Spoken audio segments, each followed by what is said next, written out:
성공할 정책이다 또는 실패할 정책이다 이런 걸 이제 예상을 하면 아 이거 아니다 라면 빨리 돌아와야 될 거 아닙니까? 네. 그런 생산적 논의는 좀 이루어지고 있습니다. 지금은 거의 이루어지지 않고 예. 그 앞서 말씀드렸던 그 관세 정책을 주도하고 있는 백악관 내부의 이 인물들이 거의 전권을 가지고서 지금 추진을 하고 네. 있고 그다음에 이제 베센트 재무장관이나 내각도 전폭적으로 서포트를 하고 있는 상황입니다. 이제 그 말씀은 지금 현재는 누가 나서더라도 트럼프 행정부의 이런 그 일종의 추진은 막을 수가 아무도 없다는 이제 전제로 불확실성은 매우 이제 고조되는 상황으로 보고 그러면 오늘은 이제 변호사님 모시고 우리가 나눠야 할 이야기는 이제 바로 이제 우리나라가 어떻게 지금 해야 하느냐. 네. 자 그러면은 일단 이 정부에서는 6월 3일까지 어떤 식으로든 아무것도 네. 하지 못한다고 보고 이재명 정부가 이제 새로 출범을 할 경우에 가장 시급하게 지금 이제 논의를 해야 될 것이 뭐냐 뭐 워낙 많이 있겠지만 우선순위로 좀 이렇게 정해서 말씀을 주시면 어떤 게 있습니까? 사실은 관세 정책에 대해서 빨리 서둘러서 뭐 딜을 하고 협상을 해야 된다고 하는데 저는 좀 반대로 보고 있습니다. 그리고 워싱턴 내부에서도 먼저 나서서 협상하는 데가 아마 먼저 정을 맞고 제일 불리한 결과를 만들 수가 있다. 그래서 실제로 이 관세 폭탄을 터뜨렸을 때 일본 정부가 제일 먼저 협상을 하겠다 하고 나서지 않았습니까? 그랬는데 시간이 지나면서 일본 정부도 조금씩 시간을 지금 연장시키고 있는, 그러니까 서두르지 않는 상황인 거죠. 그 말은 이미 이제 일본 같은 경우도 워싱턴 내부의 분위기를 아주 긴밀하게 정보를 캐치하고 어떻게 대응할지를 좀 보고 있는 상황입니다. 관세 문제도 이제 물론 중요한 문제고 이거는 앞으로 면밀하게 준비를 해서 대응을 해야 되겠지만 사실은 그것보다 더 큰 문제가 별로 지금 언론에 지금 알려지지 않은 이슈가 있는데 현재 3월, 4월, 그다음에 6월, 7월에 미국 의회에서 다루고 있는 국가안전 국방수권법안이라고 하는 게 네. 있습니다. NDAA 법안이 있는데 그것이 지금 이제 그러니까 미국을 비롯해서 전 세계 안보를 담당하고 있는 국방부의 정책과 그러면 이제 예산까지 결정이 되는 이 법안이 거의 6월, 7월이면은 초안이 이제 상원, 하원의 군사위원회에서 결정을 하고 있는데요.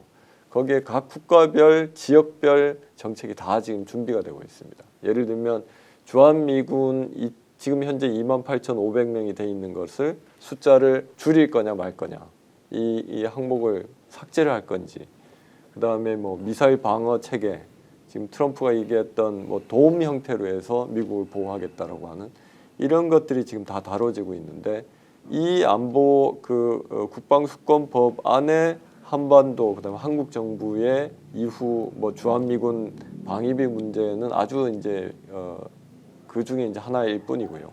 여러 가지 문제들이 많거든요. 근데 이게 아마 6월, 7월이면 지금 이때까지 관례대로 보면 상하원의 본회의를 통과하는 게 6월 달, 7월 달입니다. 네. 한국 정부가 지금 6월 3일 날 선거를 하고 4일부터 차기 정부가 대응을 할 텐데 지금부터 필요한 것이 미국 의회의 지금 국방위원회 이 법안 다루는 것을 빨리 캐치해서 파악을 해내고 그 다음에 한국 정부 입장에서 필요한 조항이 있으면 그거를 넣을 수 있도록 컨택을 해서 메시지를 전달을 해야 되고요. 제가 좀 부끄러운 질문인데 네. 그 내용은 지금 우리 정부 또는 지금 신정부가 파악을 하고 있긴 합니까? 전혀 못하고 있다고 봅니다. 두 번째 우리 송 변호사님은 그 내용이 뭔지 지금 파악을 하고는 계십니까? 지금 계략적 아직 이제 내부적으로 논의 중에 있는 거고 예. 의회 내부에 있는 그 보좌관들 예. 그다음에 의회 의원들 내부에서만 알고 있는 거라서 바깥으로는 아직 확인돼 있지는 않은데 저희들 워싱턴 팀에서는 어느 정도는 파악은 하고 있습니다. 예. 그러면은 자 주한미군이 이제 주둔 형태를 어떻게 할 것인지 또는 이제 한반도와 관련된 그 핵으로부터 보호하기 위한 이제 방식을 어떻게 무기 체제를 운영할 건지 이런 게 들어간다고 하니 네. 매우 중요한 법일 것 같은데 그렇죠. 이게 1년마다 바꾸는 법은 아닐 거 아닙니까? 매년 새롭게 이제 우리 국회에서 매년 내년도 예산을 예. 결정하듯이 미국은 이제 이 예산 편성권이 의회에 있기 때문에 예. 국방부 그러니까 모든 연방 정부에서 각 정책과 예산안을 전부 다 이제 국회 미국 의회로 받아들이고 그다음에 그걸 참고해서 자체적으로 이제 예산 편성을 하는 거죠. 예. 그래서 매년 그거는 예. 만들어지죠. 크게 변화가 올 것 같습니까? 아니면 파악을 하고 빨리 우리 정부의 견해를 전달해 주는 것이 더 중요하다. 파악해 보신 내용으로는 좀 굉장히 큰 변화가 올 수도 있다. 이렇게 좀 감지가 됩니까? 그러니까 한반도와 관련되는 그 국방 수권법의 미국 국방 수권법의 내용들은 공화당이 여당일 때, 네. 그러니까 바이든 정부일 때와 그다음에 민주당 정부일 때, 공화당 정부일 때 이때 약간씩 좀 달라지는 경향이 있습니다. 네.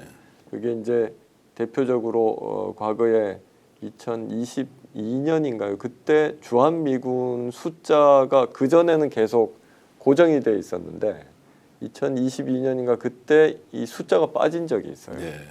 그 말은 전시 상황에 주한미군을 다른 지역으로 옮길 수가 있다는 얘기입니다. 이게.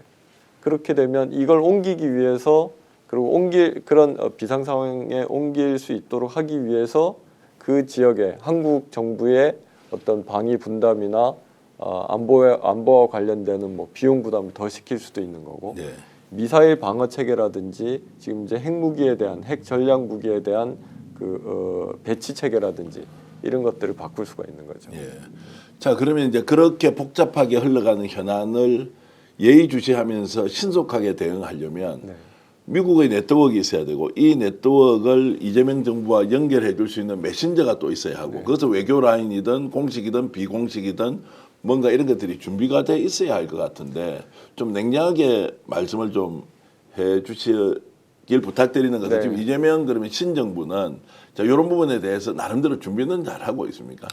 글쎄요, 제가 뭐 이재명 후보 캠프 내부에서 안보팀이 어떻게 움직이는지는 뭐 제가 지금 직접은 몰라서 잘은 모르겠습니다만 현재 그 역할을 해야 되는 건 주미 대사관이죠. 네. 주미 대사관이고 워싱턴에 파견 나가 있는 여러 공공기관들이 미국의 워싱턴의 주요한 정책 결정권자들의 움직임을 파악하고 또 한국 정부를 대표해서 어떤 메시지를 전달하는 걸 해야 되는데 제가 8년 동안 그 미국 의회와 백악관 내부에서 경험한 것은 정말 속이 아주 새까맣게 탈 정도로 속상하게 그래요. 역할들을 제대로 못 하고 있습니다. 그거는 문재인 정부나 윤석열 정부 다 마찬가지였다. 그거는 뭐 어느 정부의 문제가 아니라 이때까지 계속 그랬었다. 그러니까 이게 그 외교 안보 문제로는 워싱턴은 최전방이거든요. 예, 예. 최전방이고 전 세계의 최고의 외교관들, 최고의 그 전 세계 모든 정부의 대사관들이 워싱턴에 모여서 백악관과 미국 의회 움직임을 계속 예의주시하고 계속 만나서 자국의 이해관계나 이걸 설득하고 이 작업을 하는 데인데 대표적인 게 이제 일본 같은 경우죠. 일본은 뭐 대사관의 인원수나 공무원들뿐만 아니라 이 사람들이 훨씬 많습니다. 많기도 하고 오랫동안 장기간 많기도 근무하고. 많고 예. 그다음에 뭐 사사카와 재단이라고 하는 민간 재단에서도 싱크탱크 역할을 예. 하면서 돈과 인력을 어마어마하게 이제 풀고 있죠. 그렇게 일본 대사관들은 정말 그 최전선에서 전쟁을 하는 심정으로 이 총칼을 들고 무장해서 이제 나가는데 제가 본 한국 대사관은 그 전쟁터에 골프채를 가져가는 거예요. 네. 그러니까 이상하게 한국에서는 거기 뭐 주미 대사관 같은 경우는 한국의 정부의 각 부처에서 가장 에이스들이 가장 실력 있는 사람들이 워싱턴 대사관으로 파견된다고 얘기를 하는데 그렇게 훌륭한 사람들이 이상하게 워싱턴만 가면은 어떤 정보 수집이나 이걸 제대로 일을 잘 못하는 상황이 생겨요. 단적인 예로 어떤 한반도 이슈나 뭐 중요한 그 미국 의회나 싱크탱크에서 거의 매일 수십 개, 수백 개의 청문회가 일어나고 컨퍼런스가 생기고 정책을 계속 토론하는 자리가 계속 일어나거든요. 일본 대사관 제가 이제 가깝게 지내는 일본 대사관이나 언론인들이 있는데 이 사람들이 항상 저한테 하는 얘기가 그런 자리에 한국 그 대사관의 사람들을 본 적이 없다고 얘기합니다. 그러니까 그러면 정보를 어디에서 지금 찾는 건지. 그러니까 아까 우리 그 대통령실의 국가안 안보실의 차장이 엉뚱한 사람을 만나서 건드려진 사진 사람 찍고 찾아가서 만나고, 온 것처럼 그렇게 정보 수집이 이제 허술한 거죠. 한꺼번에 모든 것을 해결할 수 없지만 이재명 정부가 이제 들어서게 되면 자 무엇부터 이제 바꿔 갈 거냐 이게 매우 이제 정치적으로 중요한 네. 이제 과제가 앞에 놓여 있는 것 같습니다. 좀 제안을 해주시면 어떤 게 있습니까? 제일 중요한 것은 그러니까 워싱턴에서 한국 대사관인 한국을 보면서 하는 얘기가 한국 사람들은 한반도 천동설에 갇혀 있는 것 같다는 얘기를 합니다. 네. 그러니까 세상이 한국을 중심으로 돈다고 생각하는 거죠. 그러니까 자신들 입장에서 보이는 것만 보고 보이지 않는 거는 보지 않거나 인정하지 않거나 그 말이 아주 단적으로 지금 앞으로 이제 어떻게 바뀌어야 되는지 이것을 좀 보여주는 거라고 생각하는데 일단 미국 그게 뭐 상대국이 어디든지 간에 특히 미국 같은 경우는 미국 그 정부 입장에서 어떤 정책을 왜 어떻게 만들고 있는지 그리고 누가 이 정책을 핸들링하고 있는지를 그 입장에서 일단 봐야 되고요.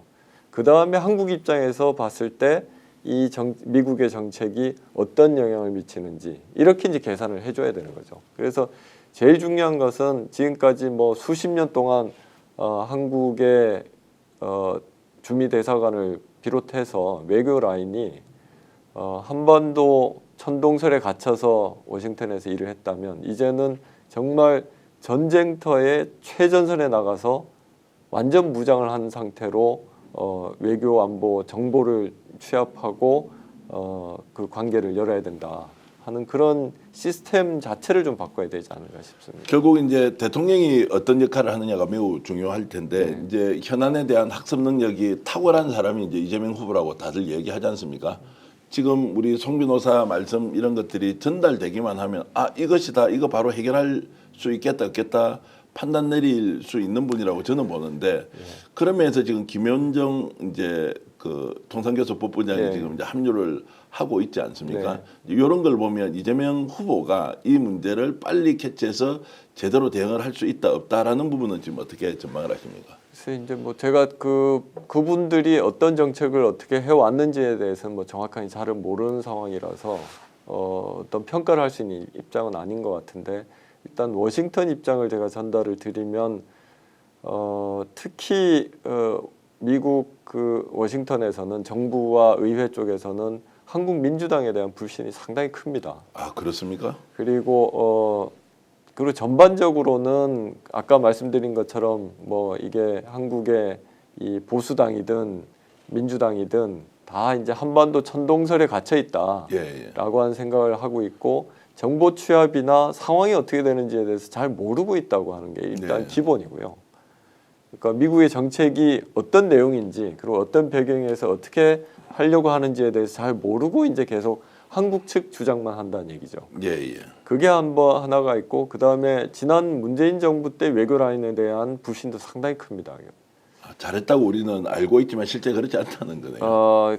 그러니까 뭐 잘한 부분도 있고 공과가 있겠지만 일단 워싱턴 입장에서는 상당히 부정적인 그 생각이 반응이 되게 많습니다. 그 워싱턴 입장이라고 하는 것은 이제 워싱턴 의회, 민주당, 공화당 공이 다 그렇죠. 한반도, 민주당, 공화당 의원들뿐만 아니라 일단 외교 관계를 주로 담당하고 있는 미국의 국무부의 관료들이 상당히 불신이 크고요. 그리고 실제 이제 협상을 하거나 한반도 외교 안보 문제를 담당을 하게 되는 국무부나 국방부, 그다음에 백악관의 그 관료들의 인식이 아주 부정적인 거죠. 그래서 지금 이제 뭐 새로운 정부가 나오고 그다음에 6월 3일까지는 어떤 식으로든 외교 안보 정책을 이제는 보여줘야 될 텐데 이 보여주는 것이 현재 그러니까 탄핵당한 문재인 정부의 외교 정책과는 어떻게 다르고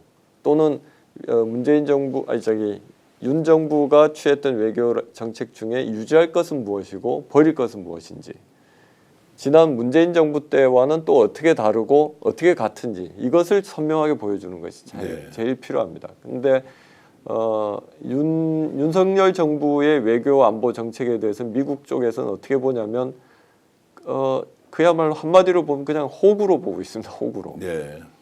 어떤 입장도 없고 어떤 주장도 없고 그냥 미국 쪽에서 얘기를 하면 그냥 다 받아들이는 거라고 생각을 하고 있어요. 사실상. 전혀 까다로워하지 않는다는. 까다로워하지도 않고 협상을 물론 이제 뭐 그거는 이제 좀 과장돼서 얘기하는 측면도 있긴 합니다만 전반적인 인식이 일단 그렇게 돼 있다는 거고요. 문 정부에 대해서는